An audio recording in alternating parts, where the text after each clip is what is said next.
Sa bawat taong kanyang naililigtas mula sa kamatayan, kailangan niyang patayin ang isang taong malusog. Sa araw, siya'y isang anghel na may husay sa pagpapagaling, nagliligtas ng buhay. Ngunit pagdating ng gabi, siya'y nagiging isang walang awang demonyo na umiinom ng dugo. Ang fluid na panggamot ay nagiging kutsilyo sa operasyon ng pagbubukas ng bungo. Lahat ito ay mga bagay na kanyang pinakamadaling magamit na mga armas. At ang dahilan kung bakit siya naging ganito kasama ay dahil sa isang tao. Si Professor Choi, ang kanyang pinakamamahal na guro.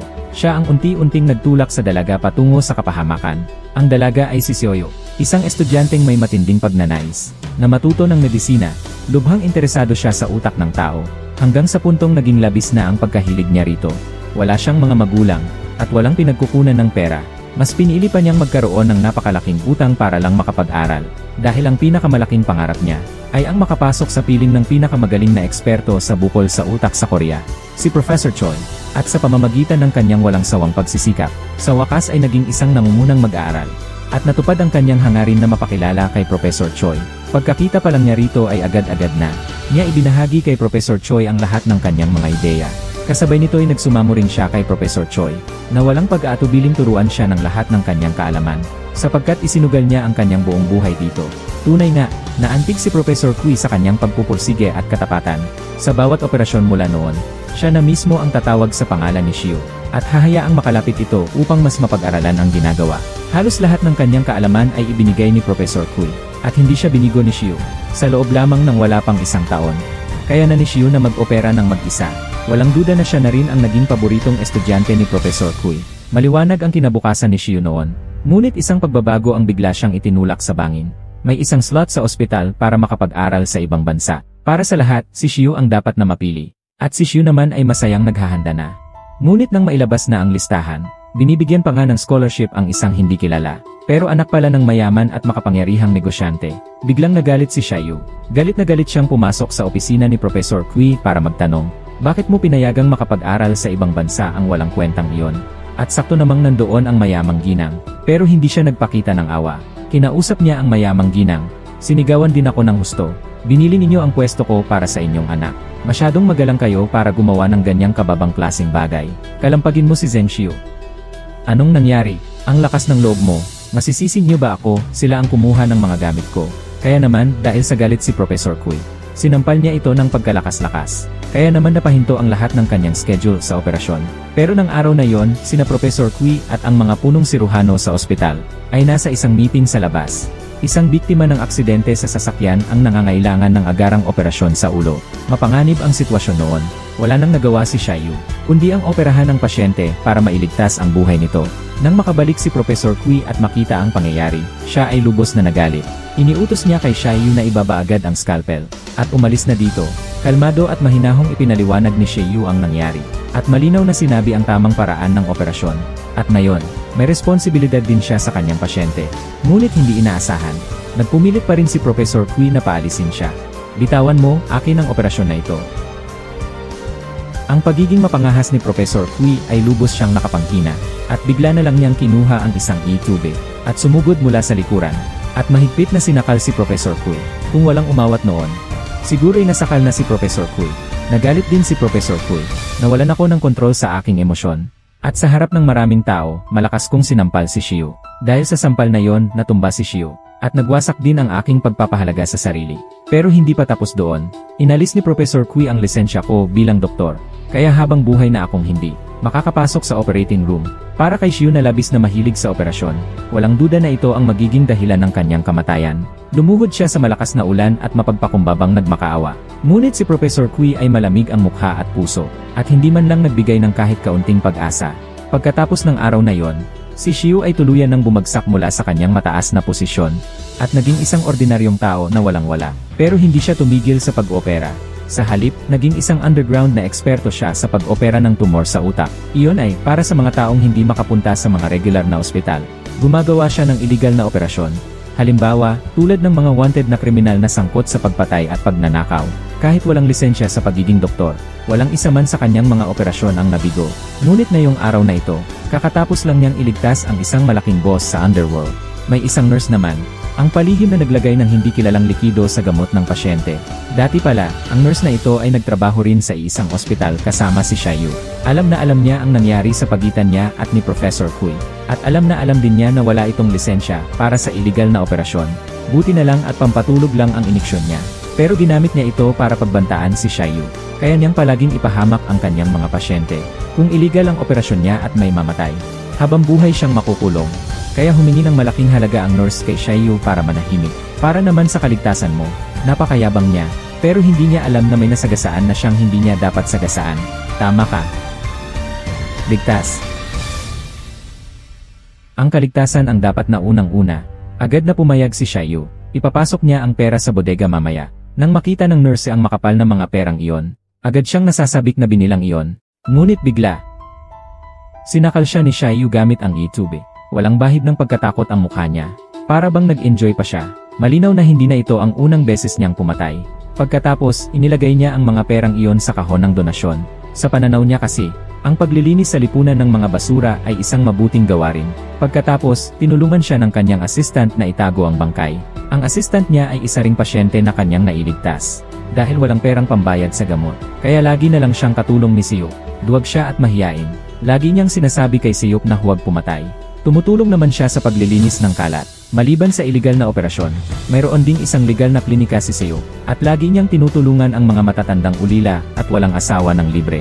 Sa paningin ng mga kapitbahay, maganda siya at mabait, walang nakakita sa kanyang madilim na pani, at dahil doon, napansin siya ng isang basagulero sa kalapit na karinderya. May suot pa itong electronic ankle monitor. Halatang kakalaya lang sa kulungan. Nakakita ang isang pulis na dumaan. Mabuti pa't pinaalalahanan si Xiaoyu na mag-ingat sa kanya. Hindi ko alam kung sino ang dapat mag-ingat. At lalong sumusobra ang gagong tong maliit na basagulero. Dumiretso pa sa butika para landiin siya. Punong-puno ng masasamang salita. At nyaya pa si Xiaoyu sa bar sa Seo. Hindi sumagot si Xiaoyu. Tinitigan lang niya ito ng walang pagbabago ng ekspresyon. At ang basagulong ito ay hindi lang manyak, kundi isang gagong paulit-ulit na nananakit sa kanyang ate. At lalong lumalakas ang loob ng basagulero. Hanggang sa habulin niya si Xiaoyu sa labas ng bintana ng bahay nila sa gabi. Umiinom at tinititigan siya ng manyak na tingin, kaya't hindi na nakatiis pa si Xiaoyu. Sa kanyang isipan, ay nagsimula ng magplano ng pagkamatay ng basagulero. Kinabukasan, kusang pumunta si Xiaoyu sa maliit na kainan, at sinuri niya ng mabuti ang lalaki. Hindi pa napagtatanto ng maliit na gangster noon. Ito ang tunay na titig ng kamatayan. Pag-alis niya, sinadyang ihulog ni Xiaoyu ang payong niya, at sinadyang maghintay sa pintuan para sa kanya. At agad niya niyang naibalik ang payong ang maliit na gangster. At sinamantala rin ni Xiaoyu ang pagkakataon para mag-aya. Ngayong natanggal na ang electronic ankle monitor ko, dapat kitang yayain uminom para ipagdiwang. Bukas na lang tayo. Ang saya-saya ng mga basagulero, halos di na maipinta ang ngiti. Kinabukasan, sumakay siya sa kanyang bisikleta, at tinahak ang kanyang daan patungo sa kamatayan. Nang mga oras na yon, may isang maliit na pulang kotse na huminto sa tabi niya. Binuksan niya ang bintana ng sasakyan. Nagulat siya nang makita ang kanyang matagal nang iniibig na diyosa. Ngunit hindi niya alam na ito ang kanyang kamatayan. Pagkatapos, sumakay siya sa sasakyan ni Xiaoyu, at walang anumang pag-alinlangan. Ininom niya ang inuming inihanda para sa kanya ni Xiaoyu. Pagkatapos, bumili si Xiaoyu ng isang malaking rolyo ng plastik. Pinauwi niya ito sa kanya para tulungan siyang buhatin. Masigasig na sinisikap ng lalaki na mapasaya si Xiaoyu. Hindi niya alam na ang kanyang binubuhat ay ang kanyang kabaong. Nang mga oras na yon ay pawis na siya. Maalagang hinubaran siya ni Xiaoyu ng damit. Kumuha pa siya ng tuwalya para punasan ang pawis nito. Taimtim na huminga ng malalim ang lalaki na tila nasisiyahan. Pagkatapos ay nawalan na siya ng malay at natumba. Nang magising siya ulit, nakatali na ang kanyang bibig at mga kamay. Doon na siya nagpanik, ngunit huli na ang lahat para makatakas. Samantalang si Seo ay nakasakay sa kanya, at ipinakita ang kanyang huling pagmamahal. Walang anuman. Walang anuman. Pagkatapos ay may kinuha siyang kutsilyo. Isang hiwa lang, malinis at mabilis na naputol ang carotid artery ng gagong iyon, habang pinapanood ang lalaki na unti-unting namamatay. Sa gitna ng pagsabog ng dugo, si Xiaoyu ay sa wakas ay ngumiti. Kinagigiliwan niya ang tagumpay na maramdaman sa pagliligtas ng buhay habang nasa operasyon. Kasunod nito, agad siyang tinulungan ng kanyang maliit na katulong sa paglilinis ng mga bakas ng dugo sa buong silid. At sinunog din niya ang lahat ng mga dokumento ng lalaki. Samantalang si Xiaoyu naman ay kinaladkad ang lalaki papasok sa kabubatan, at naghukay at naglibing. Ang kanilang pagtutulungan ay perpekto. Simula nang mawala ang gagong iyon, bumalik na ang katahimikan sa komunidad. May ngiti na rin sa mukha ng ate niya, at hindi ba't ito'y isang magandang bagay? Nakadama rin ng malaking ginhawa si Seo sa kanyang puso.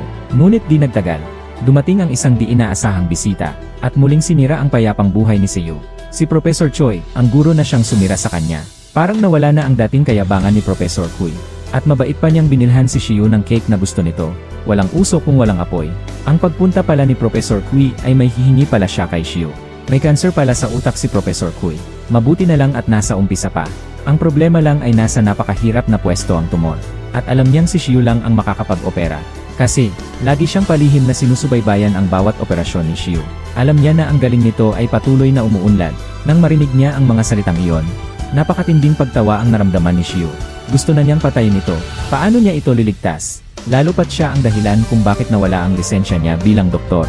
May lakas pa talaga ng loob na humingi ng pabor na siya ang mag-opera para sa kanya.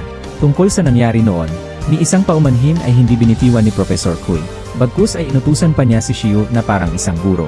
Ang operasyong ito ay kailangan niyang gawin. Kung hindi, isusumbong niya sa pulisya ang iligal na operasyon nito. Ang pananakot na ito ay tiyak na nagmulat muli sa sugat ni Siyu, at nagdagdag pa ng asin sa sugat.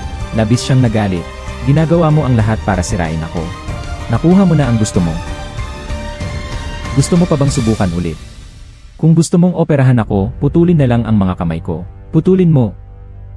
Kung ganyan kalalim ang galit mo sa akin, putulin mo na.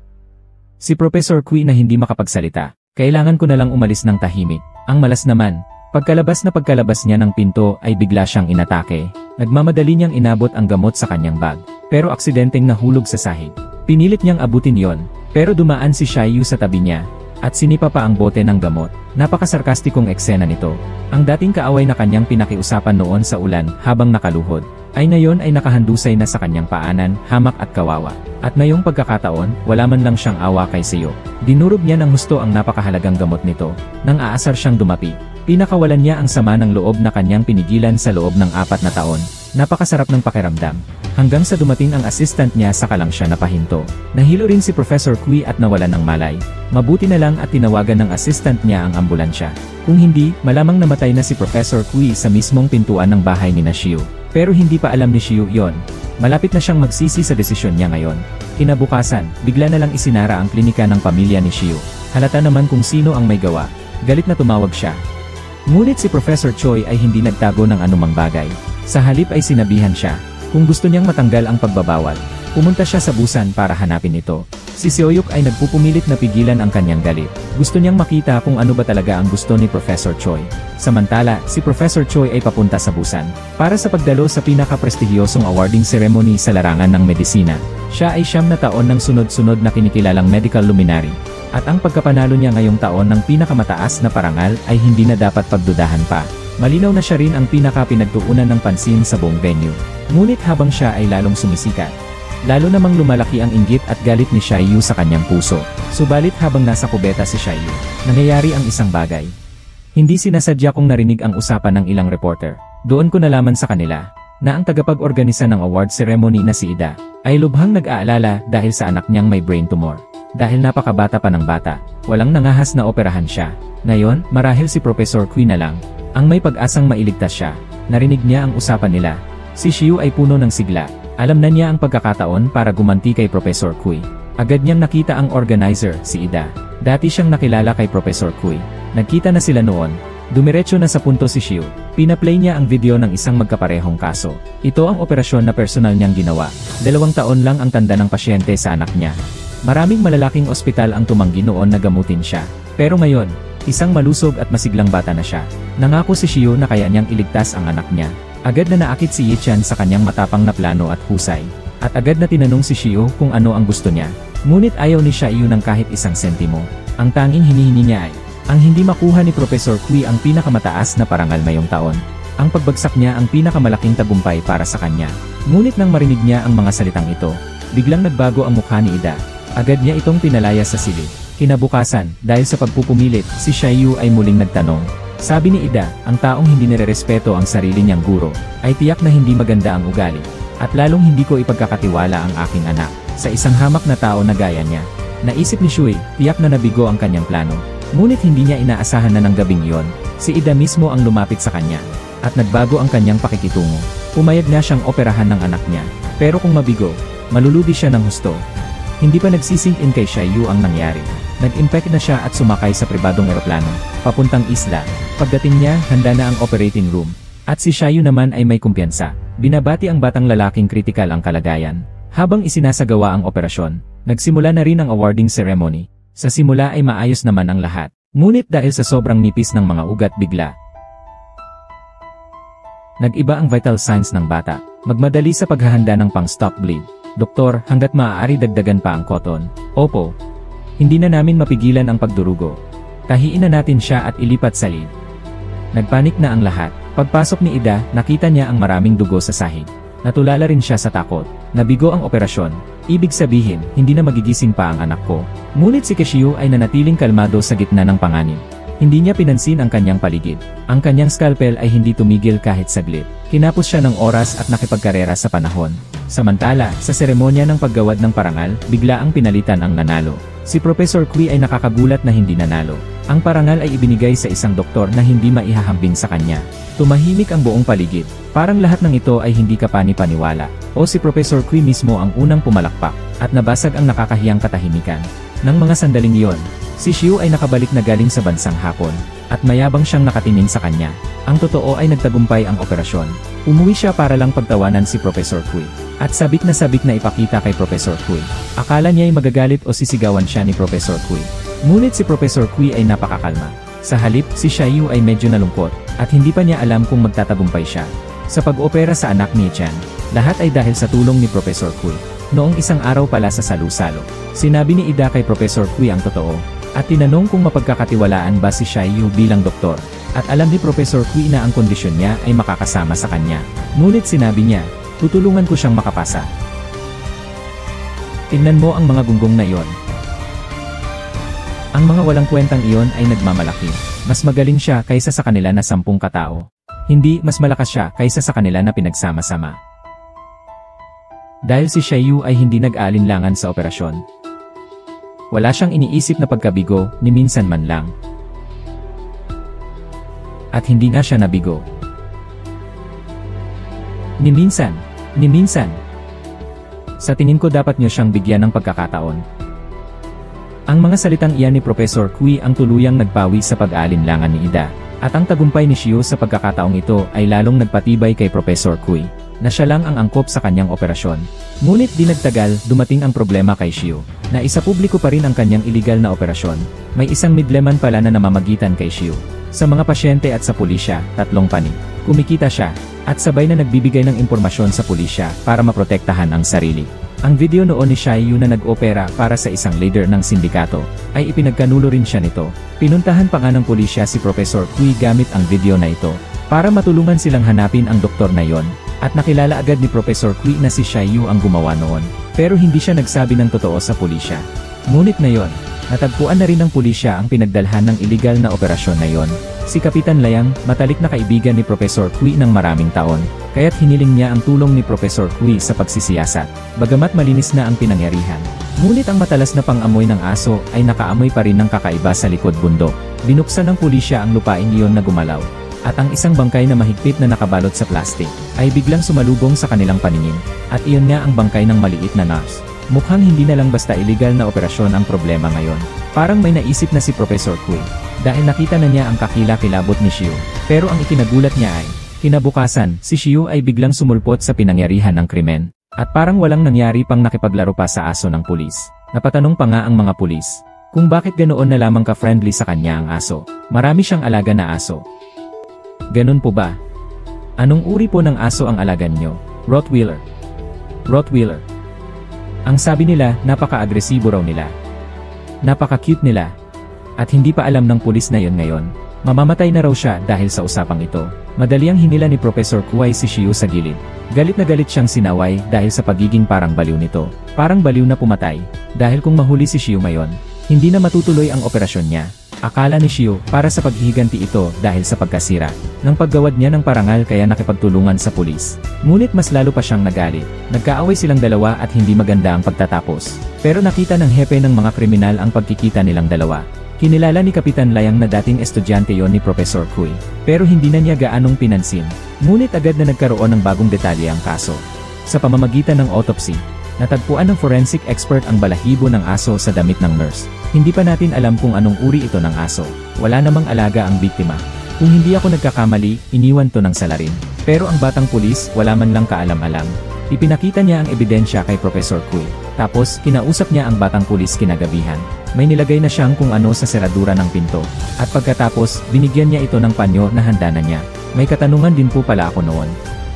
May itatanong din po sana ako sa inyo. Tungkol po sa babaeng nakita ko noon, estudyante niyo po. Naalala ninyo po ba yung balahibo ng hayop sa katawan ng biktima? May email po akong natanggap mula sa crime lab. Buhok po iyon ng Rottweiler. Wala naman pong aso ang biktima. Kaya malamang sa suspect po ang aso. Pero hindi karaniwan ang mga neurosurgeon na nag-aalaga ng Rottweiler. Hindi nga karaniwan. Tapos bigla na lang nawalan ng malay ang pulis. At ngayon, ang tunay na anyo ng profesor ay tuluyan ng nahayag. Sa totoo lang, palihim, siya ay isang mas malupit na demonyo kaysa kay Xiaoyu. Dahil pala hindi na ito ang unang beses na pumatay siya. May isang pagkakataon, nais niyang patayin ang isang kaklase niyang ayaw niya. Habang ginagawa ang operasyon, ngunit hindi niya inaasahan na mapapansin ito ni Shoot. At ayaw ni Shoot na mapahiya siya sa kanyang pagiging estudyante ng medisina. Kaya sinadya niyang magalusan siya habang inaabot ang kutsilyo. At pagkatapos ay si Shoot na ang nagpatuloy sa operasyon para maging maayos ito. Nais sana ni Shoot na magpasalamat.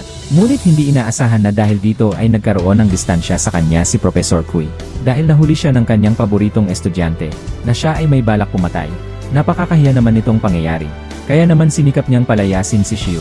At ang ayaw niyang matandang kaklase, ay hindi rin nakaligtas. Pagkalabas niya ng ospital, isang hiwa lang ni Professor Kui, naputol na ang carotid artery niya. Mas malinis at mas mabilis pa siya kay Xiaoyu. At, mabait pa niyang inabot sa dati niyang kaklase ang isang tissue, para mapunasan ito ang sugat, para hindi masyadong magkalat ang dugo. Pagkatapos ay di makapaniwalang bumaba ng sasakyan ang dati niyang kaklase, at paatras na naglakad. Sa huli, nahulog siya sa bangin. Ngunit si Professor Kui ay nanatiling walang ekspresyon at malamig na nakatingin sa kanya. Sa huli, kinain ng mga aso ang bangkay hanggang sa wala nang matira. Walang nakakaalam. Sa halip na sabihin siya ang guro ni Xiaoyu. Nang siya ay bata pa, katulad din siya ni Xiaoyu. Napaka-obsessed sa pag-aaral ng utak ng tao. Nakakita siya ng isang utak na hiniwa-hiwa, duguan.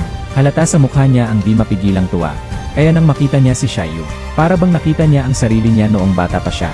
At determinado siyang palayasin si Xiaoyu. Sa totoo lang ay hindi niya kayang harapin ang sarili niya. Pero agad na, napansin ng kapitan ang pagkawala ng pulis. Sinuri niya ang huling tawag ng pulis. Nalaman nilang ang kaharap nila ay si Professor Choi pala. Inandayahan ng kapitan si Professor Choi. Kinumpronta siya kung nakita niya ang batang pulis noong gabing iyon. Walang pagbabago sa mukha ni Professor Choi na sinabi. Nagkausap nga sila sa telepono at magkikita sana. Pero may bigla ang nangyari kaya hindi sila nagkita. Nang mga oras na yon, tumawag din ang kasamahan niya at sinabing nakuha na nila ang CCTV footage sa lugar. At tinanong din ang katiwala ni Professor Kui. Nang maghatid kasi ng pagkain ng katiwala kagabi, narinig niya ang tunog ng shower. Kaya napagkamalan niyang nasa bahay si Professor Kui. Pero pawang mga palabas lang iyon na ginawa ni Professor Kui. Nakaalis na pala siya noon mula sa isang sikretong pinto, at nagmaneho na ng kanyang mamahaling sasakyan na nakaparada sa isa pang garahe. Maingat siyang mag-isip, maingat siyang nagpaplano. Hindi niya hahayaang mapahamak siya. Pero may isang tao pa ang maaaring magbanta kay Xiaoyu ngayon, yung pabago-bagong tagapamagitan. Ginawa niya ang lahat para makontak ang tagapamagitan, para subukang alamin ang iniisip nito. At tama nga, tungkol sa pagkamatay ng nurse. Halos nahulaan na niya. Ikaw rin ba ang naghahanap kay Zeng na yon? Ang estudyante mo, yung babaeng baliw. Pumayag na akong makipagkita kay Police Officer Liang. Makipagkita ka muna sa akin. Hiniling ni Professor Kui na makipagkita muna ito sa kanya. Pinakakuan niya itong hindi ito mabibigo. May dala itong napakalaking tukso. Agad na nagsidatinan ang mga broker.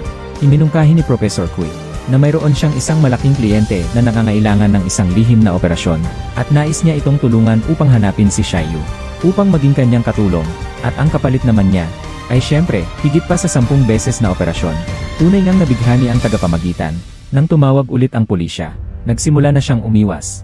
Halata namang pansamantala siyang kakampi ni Professor Kui, pero para tuluyang maalis ang hinala kay Xiu, sinulog ni Professor Kui ang kulungan ng aso ni Xiu. Pati ang 3 aso niya ay naging abo na. Iyon lang ang tanging karamay ni Xiu sa mundo. Para na rin silang pamilya. Ngunit ang walang kamalay-malay na si Xiu ay lubos na nagalit. Tinawagan ko agad si Professor Kui para mag-usap, at sa sumunod na segundo, diretso si Xiu gamit ang kanyang pickup truck.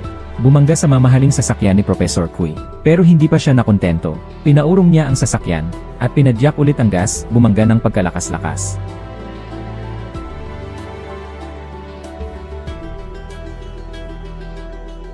Pero hindi ko inaasahan. Dahan-dahang bumaba ng sasakyan si Professor Kui, at tumayo mismo sa harap ng kotse. Kumakalma pang ang nagsindi ng sigarilyo. Ang katulong niya sa gilid ay nagulat na nagulat. Pinipilit siyang gisingin, pero si Xiu ay tuluyan ng nabulag ng galit. Nakatingin sa kanyang mortal na kaaway. Muli na namang pinadyak ni Xiu ang gas at bumangga.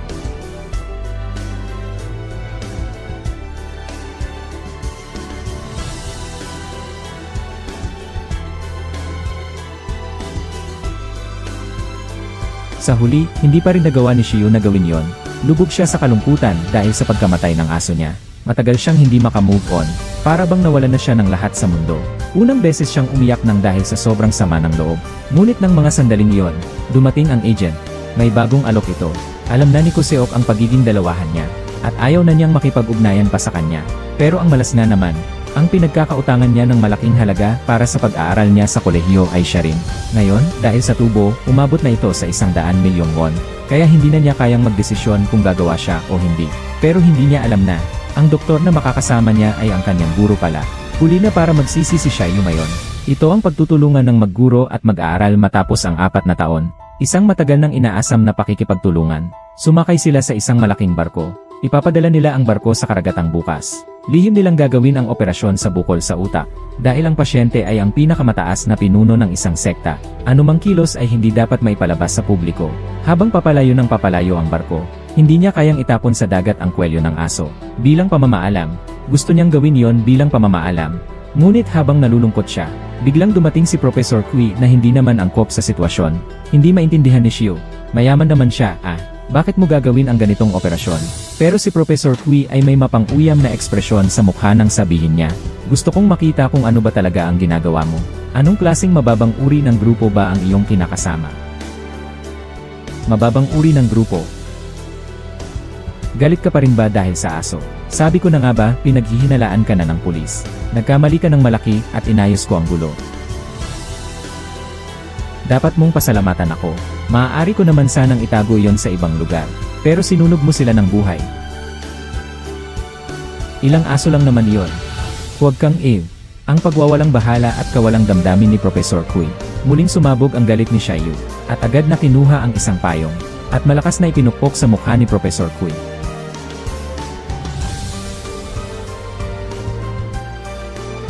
Wala nang nagawa si Professor Kui para ipagtanggol ang sarili. Mabuti na lang at dumating ang kanyang assistant at napigilan ito. At para kay Professor Kui na mayroong mahinang pangangatawan, ito ay lalong nagpalala ng kanyang kalagayan. Lalo siyang nahirapan huminga. Lalong lumalakas ang panginginig ng kanyang kamay. Ngunit para maging maayos ang operasyon, iniksyon niya sa kanyang katawan ang huling bote ng gamot na pampigil. At habang isinasagawa ang operasyon, hindi niya mapigilan ang pag-iling ng kanyang kamay. Mabuti na lang at hindi ito humantong sa malaking kapahamakan. Hindi na siya gaanong magaling gaya ng dati. Nakita ni Xiaoyu ang problema. Kusang nag-alok na lumipat ng pwesto. Dahil kung sakaling mabigo, baka wala ni isa sa kanila ang makaligtas na makababa ng barko. Pero si Professor Kui na matagal ng mayabang, paano kaya susuko sa harap ng kanyang mga estudyante? Pinilit pa rin niyang tiisin ang sakit, at determinado siyang siya mismo ang gagawa. Pero ang kakaiba ay, si Professor Choi na karaniwang seryoso, ay biglang nakipag-usap kay Xiaoyu sa operasyon ngayon. Sobrang mayabang mo. Kaya walang may gusto sa'yo. Han, sa tingin mo, ano ang problema niya? Hindi ko inaasahan na si Professor Choi ay ganoon kadaldal. Masyado siyang padalos-dalos at makasarili. At walang utang na loob. Sino ba ang dapat kong pasalamatan? Nagpapasalamat ako sa'yo. Hindi ba't ikaw sa akin? Hindi mo alam kung gaano ako nagpapasalamat sa iyo. Ang mga panahong nagkasama tayo sa trabaho, ang pinakamasaya at pinakamapagmamalaking sandali ng buhay ko. Kaya naman syempre, nagpapasalamat ako sa iyo. Bago yon, hindi ko pa nahahalata. Ang pagtuturo ay nakakatuwang gawin. Hindi ko inakala. Parang hindi ko pa narinig sa kanya ang mga salitang iyan, at hindi ko pa rin naranasan ang ganitong pagkilala niya sa akin. Ang guro sa harapan niya ay pamilyar at hindi pamilyar sa kanya. Pagkatapos ng matagumpay na operasyon, hinabol niya ito. Sabi ni Professor Kui, matagal na panahon na simula noong huli siyang sumaya ng ganito. Diretsuhin mo na lang ang sasabihin mo. Alam kong ayaw mo sa akin. Hindi kita ayaw. Ikaw nga ang ayaw sa akin, eh. Matagal na nag-alinlangan si Xiaoyu, at sa wakas ay naramdaman na niya ang tunay na nasa puso niya. Dati, nung magkasama kaming nagtatrabaho sa ospital, iyan din ang pinakamasayang panahon sa buhay ko. Masaya at maganda talaga noon. Nabuksan ang puso ng magguro at mag-aaral sa sandaling ito, para silang matatandang magkaibigan na matagal nang hindi nagkita na nagkukwentuhan. Unang beses na nagbigay si Shot ng malalim na pagyuko sa kanyang guro. Parang sa isang iglap, lahat ng sama ng loob sa loob ng 4 na taon, ay naglaho na. Pero hindi pa alam ni Shot, ang guro na ito na mukhang malamig, ay talagang nagmamahal sa kanya ng labis. Tuwing nakakakita si Professor Kui ng balita tungkol kay Xiaoyu, hindi niya maiwasang mapangiti ng bahagya. At ang unang pagpatay ni Professor Kui, ay para kay Xiaoyu rin pala.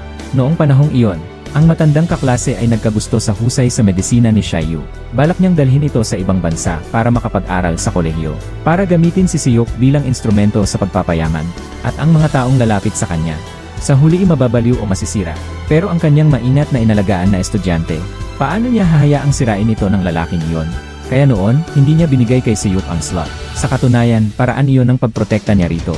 Tapos ay pinatay pa rin niya ang dati niyang kaklase. Dahil hindi niya tinigilan ang pangungulit kay Shio, ibibigay niya ang kanyang buhay para kay Shio. Pero pagbaba pa lang ng barko, nag-iba na naman ang isip ang broker. Ibibigay na niya si Shio sa pulis. Pero napansin ni Shio ang kakaiba. Nagkunwari siyang sumasakit ang ulo. Pinadalhan niya ng gamot ang kanyang assistant. At habang wala silang pansin, nakawala siya sa paningin ng agent. Nang makontak na ng agent ang pulis, nawala na si Xiaoyu. Saan kaya siya nagpunta? Hay naku! Saan ka ba nagpunta? Bago kumain, pwede ba tayong mag-usap sa isang tahimik na lugar?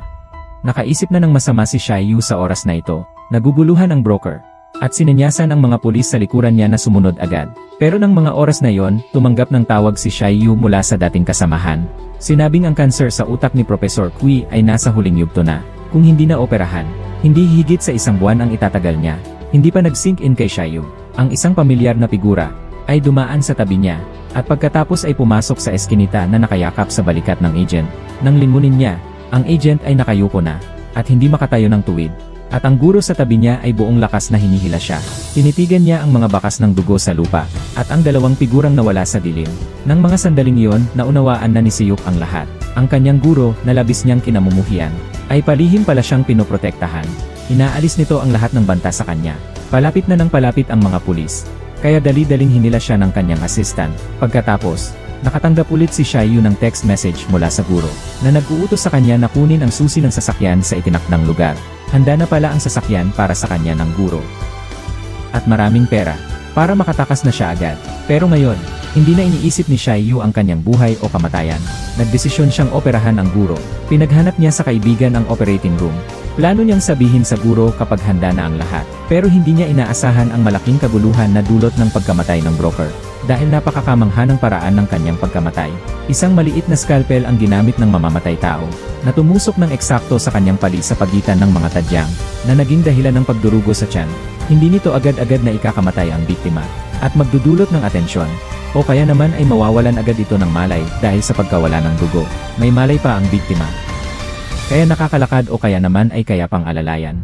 Kaya mo pang maglakad ng kaunti. Pero napansin din ito ng pulisya. Doktor sigurado ang mamamatay tao. At saka napakahusay ng kasanayan sa medisina. Pero ang kuha lang ng CCA ay ang likod ni Professor Kui. Kaya naman isa-isa muna nilang titingnan. Ngunit ang kapitan ng mga pulis ay puno ng iniisip. Sapagkat noon, malinaw niyang nakita si Professor Kui. Ngunit hindi niya ito sinabi. Sa halip, hiwalay niyang kinausap si Professor Kui. Diretso kong tinanong ang gumugulo sa isip ko. Bakit mo pinatay ang broker? Hindi ko talaga maunawaan. Bakit ginawa mo yan, isang taong may katayuan ka naman? Bakit ka nagsagawa ng iligal na operasyon? Anong pinagsasabi mo? Isusumbong sana ng broker ang doktor na gumagawa ng iligal na operasyon. Ikaw yon, di ba? Pinatay mo ang broker para mapatay mo ang saksi. Nakita ko lahat. Talaga. Pati yung pulis na bata, ikaw din ang pumatay, di ba? Pagkatapos marinig iyon, Di namamalayang napangiti si Professor Choi, at wala siyang kahit anong pag-amin. Kapitan Layang. Wala na tayong sikreto sa isa't isa. Ano na ang gagawin natin? Magpapakamatay na lang ba tayo? Kaya ko yun, pero ikaw. Kaya mo bang iwanan ang pamilya mo at makulong? May hawak din pala si Professor Choi ng katibayan laban kay Captain Layang. Madalas siyang palihim na nagbabago ng mga ebidensya, tapos mangungurakot naman sa mga suspect. Kung maipalabas ang mga bagay na ito, si Kapitan Layang ay tiyak na tapos na ang buhay.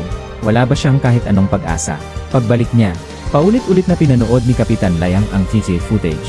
At sa wakas ay napansin niya ang pamilyar na figura ni Xiaoyu. Bigla niyang naalala, ang batang babae ay dating estudyante ni Professor Kui. At tila sa wakas ay naunawaan na niya ang lahat. Agad niya itong ipinatawag si Suyok. Ikaw ang kahinaan ni Professor Choi. Ang hindi ko maintindihan ay, wala namang dahilan si Professor Choi para gumawa ng mga illegal na operasyon, pero wala ka ng ibang magagawa. Kaya ang doktor na dapat sana'y isusumbong ng mga broker. Ikaw pala yon. Ano ba ang sinasabi mo? Sinasabi ko na ikaw ang dahilan kung bakit pinatay ni Professor Kui ang broker. Hindi mo ba naiintindihan? Ano ba ang dahilan ko? Seryoso ka ba? Kilalang kilala ko siya. Isang buhay ko na siyang kilala. Kahit na maraming nangyari, naglalaan pa rin siya ng oras para sa'yo. Hindi mo ba alam ang ibig sabihin nito? Hindi alam ang ibig sabihin. Hindi niya hahayaan ang sinuman. Pero hahayaan ka pa rin niya. Kaya ikaw ang kanya. Siguro iniisip ng lahat na baliw ka. Pero alam ko ang totoo. Siya ang baliw. Nalinang na ng kapitan ang buong pangyayari.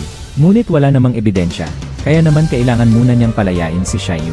Subalit ang pagtutok ng kapitan kay Xiaoyu ay nalaman din ni Professor Kui. Agad siyang nawalan ng kapanatagan. Nang gabing iyon, iniyaya niya ang kapitan sa kanyang sikretong imbakan. Pagkapasok pa lang ng kapitan, ay may nakita siyang isang ref na nakakadena. Pagbukas niya, nabigla siya bigla. Siya pala ang matagal na niyang hinahanap na pulis. Pero ngayon ay naging yelong estatwa na.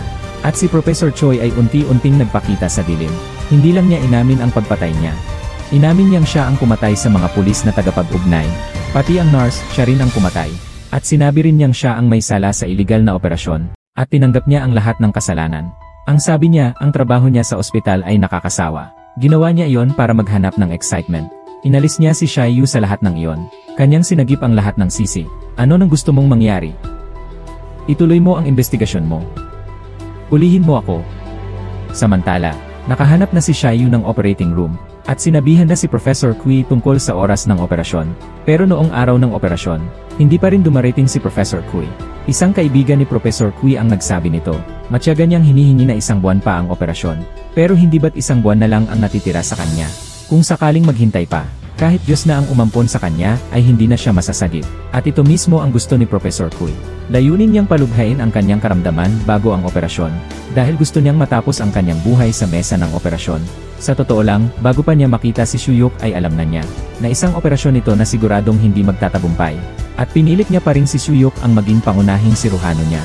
Ang totoo, gusto niyang gamitin ang kanyang kamatayan, para maging huling aral kay Suyok. Yon ay ang tanggapin ang pagkatalo, dahil hindi pa naman natatalo si Suyok, at ito ang magiging dahilan ng pag-stagnate niya. Si Xiu ang pinakamamahal niya at hindi niya malilimutan hanggang sa huli, kahit sa huling sandali ng kanyang buhay. Nais pa rin niyang magawa ang kahit ano para kay Xiu. Ngunit dito naman, nagsimulang mabaliw si Xiu sa paghahanap sa kanya sa buong mundo. Pero pinutol ni Professor Kui ang lahat ng komunikasyon. Matagal na siyang nagtago sa isang liblib na lugar. Ngunit sunod-sunod ang pagsubok. Naglabas din ng warrant of arrest ang pulisya. Dating isang kilalang top surgeon. Ngayon ay isang wanted na suspect sa pagpatay. Hindi alam ni Xiaoyu kung ano ang nangyari. Pero nagmamadali na siya. Kaya wala siyang nagawa kundi humingi ng tulong sa isang gang leader para hanapin ito. Ginamit ng leader ang lahat ng koneksyon niya. At natagpuan niya nila ang kinaroroonan ni Professor Kui. Pero hindi agad pumunta si Xiaoyu doon, kundi ay pinapunta niya ang kuya niya para sunduin ang tao. Tapos siya naman ay nag-set ng meeting sa hepe ng mga kriminal, para tanungin kung ano ba talaga ang nangyari. At ang hepe naman ay prangka. Kinuwento niya lahat ang pakikipag-deal niya kay Professor Choi. Nang gabing iyon pala sa bodega, may napagkasunduan silang dalawa. Hindi isusumbong ni Professor Choi ang mga ginawang masama ng hepe, pero ang kondisyon ay, Pababagsakin na lang kay Professor Kui ang lahat ng kasalanan, at patatawarin na ni Kapitan si Xiaoyu. At sinabi ni Professor Kui na tatawag siya rito bago siya mamatay. Para mahuli siya nito, hindi natin makasuhan ng patay. At mawawala na ang kaso. Hayaan na natin siyang mamatay. Wala akong pakialam sa inyong kasunduan. Ililigtas ko siya. Kung si Professor Choi lang ang mamamatay, mabuhay lang ako. Kung susuko ako, at isisiwalat ang kasunduan niyo ni Professor Choi, ano ang gagawin mo? Huwag mong gagalawin ang guro ko. Walang alinlangan na ito rin ang pagbabanta ni Seiyu. Ngayon, ang kapitan ay napipilitan na ring pumili sa pagitan ng dalawang mahirap na kalagayan, at nang handa nang umalis si Xiaoyu, bigla na lang siyang binangga ng kapitan gamit ang sasakyan. Bumaba niya si Xiaoyu sa sasakyan, at dinaganan ng malakas ang kamay nito. Nang makaiwas si Xiaoyu, sinubukan niyang putulin ang mga daliri ni Xiaoyu. Gusto niyang pigilan si Xiaoyu sa pag-opera kay Professor Kui. Nanganganib na ang sitwasyon. Dali-daling bumaba ang assistant mula sa sasakyan at pinrotektahan si Xiu. Tapos parang nabaliw ang kapitan. At paulit-ulit na sinipa ang assistant. Naririnig ang pagsigaw ng assistant. At unti-unting nanlilisik ang mga mata ni Xiu. Pagkatapos ay kinuha niya ang kanyang kutsilyo. At sinaksak ang paa ng kapitan. Tapos ay hinawakan niya ang kwelyo nito. Isang malinis at mabilis na pagpatay. Walang sinuman ang magiging hadlang sa kanya. Kung meron man, dapat itong mawala ng tuluyan. Pagkatapos, tumawag si Xiaoyu sa leader ng mga gangster. Nasa piling mo si Professor Kui, di ba? Pakinggan niya ang tawag. Anong nangyari? Kilala niyo po si Kapitan Liang. Ang kaibigan mo. Ikaw. Kasama ko siya ngayon. Pero hindi na siya makakapag-usap sa telepono. Pupunta ka na ba rito ngayon? Tingnan natin. Kasalanan mo to, dahil sa pagtakas mo, nababaliw na ako. Biglang nakaramdam si Professor Kui ng hindi magandang kutob. Pinaalis niya muna ang kanyang plano. Nagmadali siyang pumunta roon. Nakita niya ang nakapangingilabot na tanawin, at ang patuloy na pag-agos ng dugo mula sa compartment ng sasakyan, pati na ang kanyang takot na assistant na nagtatago sa likod ng kotse. Alam na ni Professor Kui ang nangyari. Mukhang nakita mo rin pala mismo kung paano pumatay si Seo. Tapos si Professor Kui, kalmado lang. Kinuha ang susi ng sasakyan gamit ang panyo. Natutulog ka pala. Hayop ka ba? Anong klaseng kalokohan yang pagpatay sa pulis? Hindi ko ba sinabi na operahan ko? Pero hindi ka man lang makapag-antay, kailangan mo pang magkagulo. Ang sama-sama mong guro. Akala mo ba, dahil tumakas ka, hindi na kita mahahanap? Anong klaseng leksyon yan? Ayoko. Punasan mo muna yung dugo sa mukha mo. Ano ang balak mo? Kaya mo bang ayusin yan mag-isa? Hindi ko kaya. Kailangan kita. Ito ang unang pagkakataon na nagpakita ng kahinaan si Xiu sa kanyang guro. Sa sandaling ito, pareho na nilang iniwan ang kanilang mga pag-ingat. Taimtim nilang ipinakita ang kanilang tunay na mga sarili sa isa't isa. Wala nang ibang gusto si Xiu. Gusto niya lang na maging maayos ang kalagayan ng kanyang guro. Ngunit nagpumilit pa rin si Professor Kui na isagawa ang operasyon pagkatapos ng isang buwan. Bakit mo kailangang gawin ito? Dapat kong turuan ka ng mas marami hanggat kaya ko bago ako mamatay. Pero kahit anong isip ko, ito lang ang paraan. Sobra na ang naibigay mo sa akin. Wala na akong ibang kailangan. Tara na, umalis na tayo. Bitawan mo na. Kung gusto mong mabuhay, sumama ka na sa akin ngayon din. Bakit ka ba ang kulit-kulit? Umalis na tayo. Hay naku, ikaw. Lumapit ka pa. Hindi na kita operahan. Bakit? Bakit? Baka. Masyado pang maaga. Pagdating ng panahon, tatawagan kita. Huwag ka nang umiyak. Sa huli, hindi pa rin niya napagtagumpayan si Xiu, kaya wala siyang nagawa kundi respetuhin ang desisyon nito. Pero kahit na ganun, noong paalis na si Professor Kui, at hindi pa rin niya nakalimutang dalhin ang sasakyan ng hepe ng mga kriminal, huling tulong na niya ito para maayos ang lahat. Pagkaraan ng isang buwan, tumulog ang telepono ni Xiu. Nagkita sila sa operating room ayon sa napagkasunduan. Lubhang may sakit na ang guro noon. Pilit pa rin niyang gustong makipagkamay kay Xiu. Ngunit tinanggihan siya ni Xiu. Salamat na lang. Mamaya na natin pag-usapan yan. Magkita na lang tayo pagkatapos ng operasyon. Nanatili pa ring determinado si Xiu. Hindi siya mabibigo sa operasyong ito. Lumipas ang 6 na buwan. Si Xiu ay patuloy pa ring gumagawa ng iligal na operasyon sa ilalim ng lupa. Ngunit ang pagkakaiba ay, hindi na siya nag-isa mula noon. Dahil may isang tao na sumali sa antas ng lipunan na dati niyang hinahamak. Mukhang si Xiu pa rin ang nanalo sa operasyong iyon, isang taong mahinahon at nagtitimpi.